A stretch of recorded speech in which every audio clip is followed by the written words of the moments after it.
যদি তোমরা না জানো তাহলে আলেমদেরকে জিজ্ঞাসা করো দলিল প্রমাণ সহকারে। অর্থাৎ বিল বাইয়িনাতি ওয়াজ জুবুরের সম্পর্ক তাআল্লুক বা এটা মুতাআল্লিক তারা বানাচ্ছে ফাসআলু এর সাথে।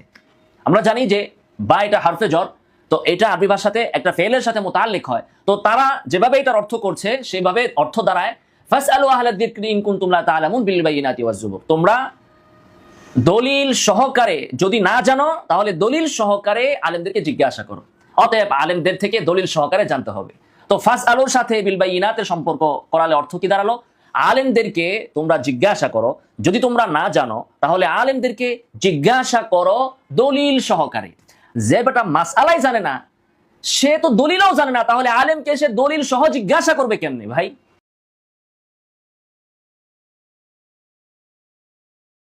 ইন্নাল হামদুলিল্লাহ ওয়াস সালাতু ওয়াস সালামু আলা রাসূলিল্লাহ আম্মা বা'দ। সাধারণ মানুষের জন্য দলিল সহ মাসআলা জানাটা কি জরুরি? কিংবা একজন আলেম বা মুফতি যখন সাধারণ মানুষকে মাসআলা বলবেন তখন কি তিনি দলিল সহকারে, দলিল বর্ণনা সহকারে মাসআলা বলবেন, না তাকে শুধু মাসআলাটা জানানোই যথেষ্ট? আদৌ কি একজন সাধারণ মানুষের জীবনের প্রতিটি বিষয়ে দলিল সহ মাসআলা জানাটা সম্ভব? এটা শুধু অসম্ভবই নয় বরং অকল্পনীয় বটে। আমাদের দেশের এক শ্রেণীর তথাকথিত সালাফি আহলে হাদিস এরা বলে দলিল ছাড়া কোনো কিছু গ্রহণ করা যাবে না, দলিল ছাড়া কোনো কিছু মানা যাবে না। অথচ ওই বেচারায় চালাই হচ্ছে ভ্যান গাড়ি, সে হয়তো বা ট্রাকের ড্রাইভার অথবা একজন ডাক্তার অথবা একজন ইঞ্জিনিয়ার, সে দলিল ছাড়া সে কোনো কিছুই মানবে না, কোনো কিছুই আমল করবে না।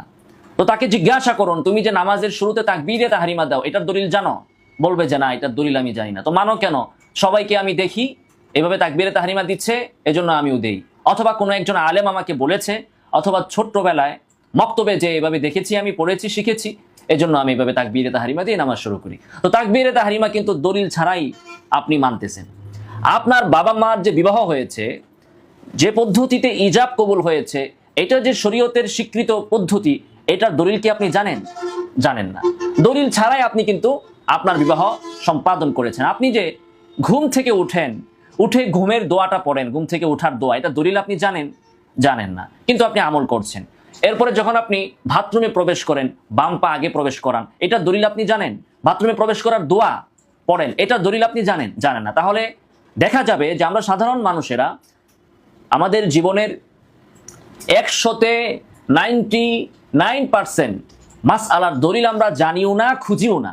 শুধুমাত্র পণ্ডিতি করে দুই একটা মাসালা, যে কি ইমামের পেছনে সূরাতুল ফাতিহা পড়বো কিনা, জানাজার নামাজে সূরাতুল ফাতিহা পড়বো কিনা, আমিন জোরে পড়বো না আস্তে পড়বো, শুধু এই দুই চারটা মাসালাতে শুধু আমরা দলিলের পেছনে পড়ি আর বলি যে হাদিস নাম্বার এত, আয়াত নাম্বার এত।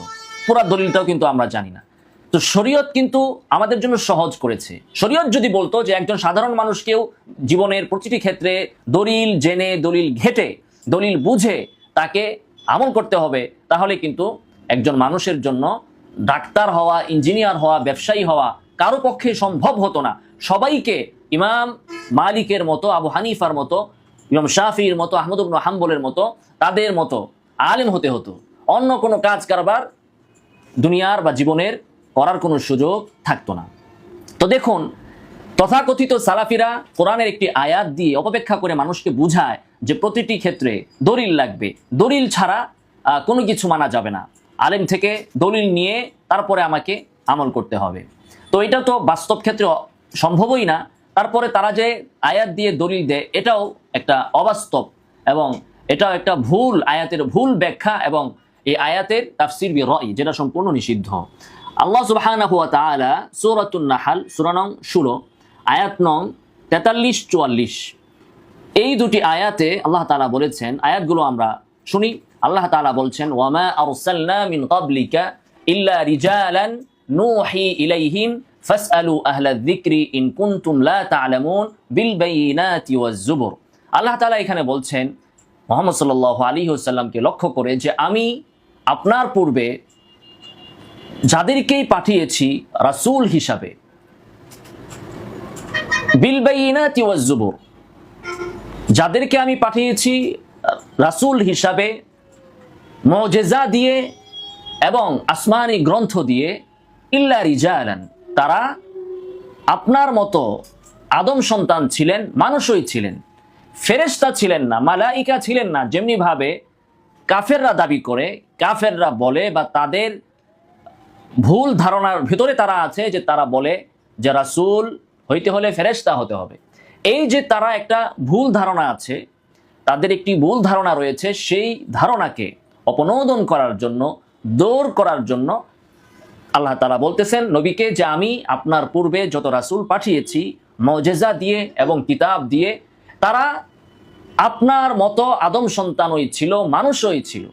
ফাসআলু আহলাদ যিকরি ইন কুনতুম লা তা'লামুন, আল্লাহ তাআলা মক্কার কাফেরদেরকে বলতেছেন যদি এই বিষয়ে তোমাদের জানা না থাকে তাহলে আহলুদ যিকির, অর্থাৎ যারা নাকি আহলে কিতাব, যাদের কাছে এলেম আছে, তাওরাত এবং জাবুরের, তাওরাত এবং ইনজিলের এলেম যাদের কাছে আছে, তাদেরকে তোমরা জিজ্ঞাসা করো। মক্কার কাফেরদেরকে আল্লাহ তাআলা বলছেন তাওরাতের আলেমদেরকে জিজ্ঞাসা করো, ইনজিলের আলেমদেরকে তোমরা জিজ্ঞাসা করো, তাদেরকে জিজ্ঞাসা করো যে ইতিপূর্বে যে সকল রাসূলরা এসেছেন মুজিজা সহকারে কিতাব নিয়ে, তারা কি ফেরেশতা ছিলেন না তারা মুহাম্মদ সাল্লাল্লাহু আলাইহি ওয়াসাল্লাম যেরূপ মানুষ, তারাও এমনই মানুষ ছিলেন, জিজ্ঞাসা করো। এখন ফাসআলু আহলা যিকরি ইন কুনতুম লা তা'লামুন, না জানলে তোমরা আলেমদেরকে, যে জানে তাকে জিজ্ঞাসা করো। তো কোরআনের একটি নিয়ম হচ্ছে, যদি কোরআনের কোনো আয়াত খাস বিষয়ে নাজিল হয় কিন্তু এর অর্থটা ব্যাপক হয়, তো আল্লাহ তাআলা যদিও এখানে আহলে কিতাব বা তাওরাতের আলেম, ইনজিলের আলেমদেরকে জিজ্ঞাসা করতে বলেছেন না জানলে, কিন্তু এখান থেকে এটা সাব্যস্ত হলো যে না জানলে তুমি জানো। যদি তাওরাতের আলেমদেরকে, ইনজিলের আলেমদেরকে যদি জিজ্ঞাসা করাটা গুরুত্বপূর্ণ হয়, তো যিনি কোরআনের আলেম, হাদিসের আলেম, তার কাছ থেকে জেনে নেওয়া, না জানলে সেটা তো আরো গুরুত্বপূর্ণ। তো এখান থেকে যিনি জানেন না তাকে বলা হচ্ছে যে তুমি জেনে নাও। তো সালাফিরা, তথাকথিত আহলে হাদিসরা এখানে এই আয়াতের অপব্যাখ্যা করে বলে যে না না, আল্লাহ তাআলা তো শুধু জানতে বলেন নাই, আল্লাহ তাআলা বলেছেন বিল বাইয়িনাতি ওয়াজ জুবুর, দলিল সহ জানতে। বাইয়িনাত মানে দলিল, দলিল সহ জানতে, ওয়াজ জুবুর মানে আসমানি গ্রন্থ, আসমানি গ্রন্থ সহ জানতে বলেছেন, শুধু তো এখানে জানতে বলেন নাই। অতএব একজন সাধারণ মানুষকেও প্রত্যেকটা মাসআলা দলিল সহকারে জানতে হবে, এবং একজন আলেমকেও প্রত্যেকটা মাসালা সাধারণ মানুষকে বলার সময় দলিল সহকারেই বলতে হবে। এই যে তারা সমাজের ভিতরে একটি বিভ্রান্তি সৃষ্টি করেছেন, দলিল সহ মাসালা জানতে হবে, এই কথার সপক্ষে তারা যে দলিলটা দেন এই দলিলটাই তারা বুঝে নাই। অন্য দলিল গোড়ার ডিম কি বুঝবে? ভালো করে খেয়াল করেন, দলিল সহ সাধারণ মানুষকে দলিল সহ মাসালা জানতে হবে, জানাতে হবে, এর সপক্ষে তারা যে দলিলটা দিয়েছেন এই দলিলটাই তারা বুঝেন নাই, ভুল বলেছেন। তো অন্য মাসালায় আপনি দলিল সাধারণ মানুষকে কেমনে বুঝাবেন, আর তারা কেমনে বুঝবে? এখানে যেহেতু দেখুন ওমা আরসালনা মিন ক্বাবলিকা ইল্লা রিজালান নূহি ইলাইহিম ফাসআলু আহলা যিকরি ইন কুনতুম লা তা'লামুন, এখানে একটা আয়াত শেষ, এরপরে আসছে বিল বাইয়িনাতি ওয়াজ জুবুর। এখন লেনজা কোনটা, মাথা কোনটা, সেটা তো তারা বুঝে না, না বুঝে একটা সম্পর্ক লাগিয়ে দিয়েছে আরেকটার সাথে। তারা কিভাবে ব্যাখ্যা করছে? তারা করছে এভাবে, ফাসআলু আহলা যিকরি ইন কুনতুম লা তা'লামুন বিল বাইয়িনাতি ওয়াজ জুবুর, যদি তোমরা না জানো তাহলে আলেমদেরকে জিজ্ঞাসা করো দলিল প্রমাণ সহকারে। অর্থাৎ বিল বাইয়িনাতি ওয়াজ জুবুরের সম্পর্ক, তাআল্লুক বা এটা মুতাআল্লিক তারা বানাচ্ছে ফাসআলু এর সাথে। আমরা জানি যে বা এটা হরফে জর, তো এটা আরবি ভাষাতে একটা ফেলের সাথে মুতাআল্লিক হয়। তো তারা যেভাবে এটার অর্থ করছে সেভাবে অর্থ দাঁড়ায় ফাসআলু আহলা যিকরি ইন কুনতুম লা তা'লামুন বিল বাইয়িনাতি ওয়াজ জুবুর, তোমরা দলিল সহকারে যদি না জানো তাহলে দলিল সহকারে আলেমদেরকে জিজ্ঞাসা করো। অতএব আলেমদের থেকে দলিল সহকারে জানতে হবে। তো ফাসআলুর সাথে বিল বাইয়িনাতের সম্পর্ক করালে অর্থ কি দাঁড়ালো? আলেমদেরকে তোমরা জিজ্ঞাসা করো, যদি তোমরা না জানো তাহলে আলেমদেরকে জিজ্ঞাসা করো দলিল সহকারে। যে বেটা মাসআলাই জানে না, সে তো দলিলও জানে না, তাহলে আলেমকে সে দলিল সহ জিজ্ঞাসা করবে কেমনে? ভাই, দলিল সহ কি কোনো কিছু জিজ্ঞাসা করা যায়? আপনি বলুন যে একজন সাধারণ মানুষ, তিনি মাসআলাই জানেন না, দলিল তো জানেনই না, তিনি আলেমকে দলিল সহকারে জিজ্ঞাসা করবেন কিভাবে? ফাসআলুর সাথে যদি আপনি এর সম্পর্ক ধরেন তাহলে তো অর্থ দাঁড়াচ্ছে দলিল সহকারে জিজ্ঞাসা করো আলেমকে। তো উনি কিভাবে দলিল সহকারে আলেমকে জিজ্ঞাসা করবেন? জিজ্ঞাসা কি দলিল সহকারে হয়? উত্তর হয় দলিল সহকারে, জিজ্ঞাসা তো দলিল সহকারে হয় না। আর আল্লাহ তাআলা তো এই আয়াতের ভেতরে উত্তর সম্পর্কে কিচ্ছু বলেন নাই, জিজ্ঞাসা করতে বলছেন। না জানলে তোমরা আলেমদেরকে জিজ্ঞাসা করো। এরপরে বলতেছেন দলিল এবং আসমানি গ্রন্থ সহকারে। তো এখন আপনি বলুন, দলিল এবং আসমানি গ্রন্থ সহকারে একজন পাবলিক আলেমকে কিভাবে প্রশ্ন করবে? কাজে এটা অবাস্তব। এখানে তারা মূলত তাফসির বির-রাই করেছে। পৃথিবীর কোনো মুফাসসির, কোনো মুহাদ্দিস এই ধরনের তাফসির করেন নাই। এই আয়াতকে তারা এভাবে বুঝেন নাই। এটা ব্যাকরণগতভাবে, শাব্দিকভাবে, প্রেক্ষাপটভাবে, তাফসিরের আলোকে কোনো যুক্তিতেই তাদের এই ব্যাখ্যা খাটে না। এই ব্যাখ্যা এখানে সঠিক নয়। কিন্তু সঠিক না হলেও তারা এই ব্যাখ্যাই কিন্তু করে চলছেন, এবং এই ভুল ব্যাখ্যা করে নিজেদেরকে কোরআন এবং সুন্নাহর সহি অনুসারী দাবি করে এবং সহির ঠিকাদারি গ্রহণ করে আয়াতের ভুল অনুবাদ এবং ভুল তাফসির করে তারা সাধারণ মানুষকে বিভ্রান্ত করছেন। এই আয়াতের সঠিক অর্থ কি?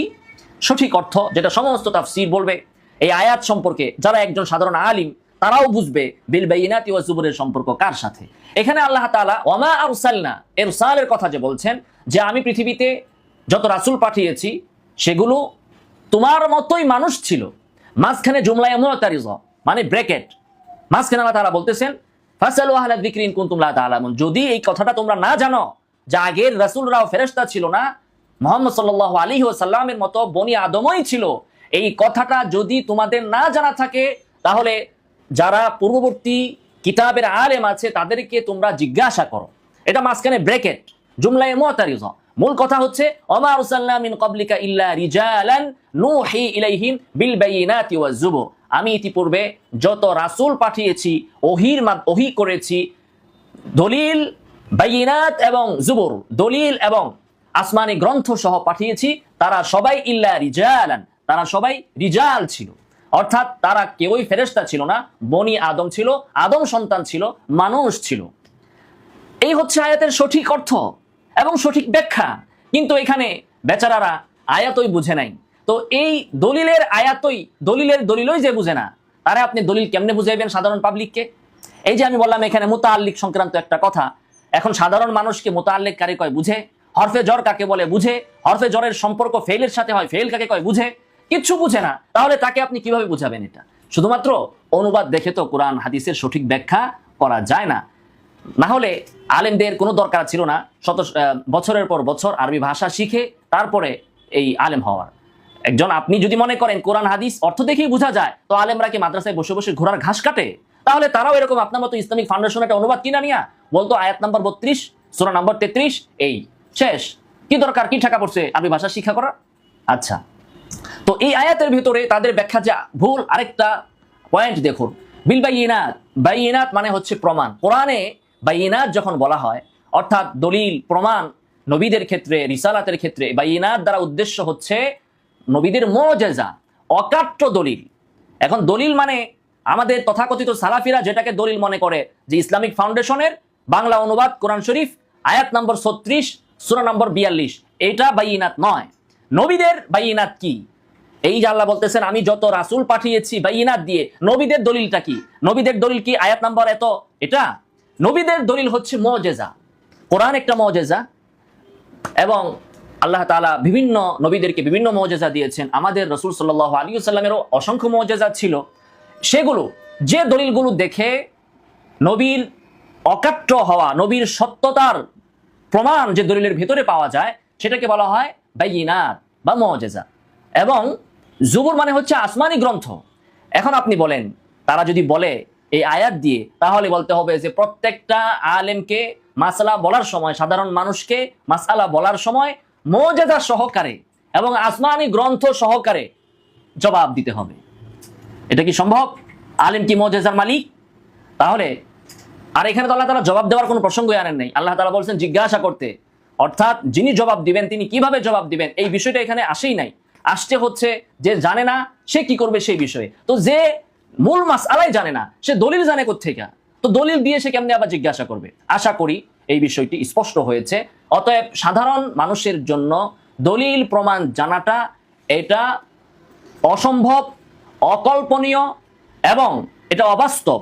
এটা শুধুমাত্র চটকদার, শুনতে অনেক সুন্দর শোনা যায় যে তুমি যেই হও না কেন তোমাকে প্রত্যেকটা মাসালায় দলিল সহকারেই আমল করতে হবে, অথচ তালাশ করলে দেখা যাবে সে যত আমল করে একটা যদি নামাজের কথাই ধরি, নামাজের যেগুলো আহকাম আছে, আরকান আছে, শুরুত আছে, এগুলোর 100%-এর ভিতরে 99% মাসআলার সে মাসআলাই ভালো করে জানে না, দলিল জানবে তো দূরের কথা। কিন্তু আমল করতে হচ্ছে, আমল করে যাচ্ছে, কারণ আল্লাহ তাআলা মানুষকে বাধ্য করেন নাই। যদি এই আয়াত সালাফিদের মতো এই ব্যাখ্যাই সঠিক হইতো, তাহলে প্রত্যেকটা মানুষ জাহান্নামী হইতো। কারণ প্রত্যেকটা মানুষ দলিল জানে না, দলিল জানা তার পক্ষে সম্ভবও নয়। আল্লাহ তাআলা আমাদেরকে সঠিকভাবে কোরআন এবং সুন্নাহর উপর আমল করার তৌফিক দান করুন। আমিন ওয়া আখিরু দাওয়ানা আলহামদুলিল্লাহি রাব্বিল আলামিন।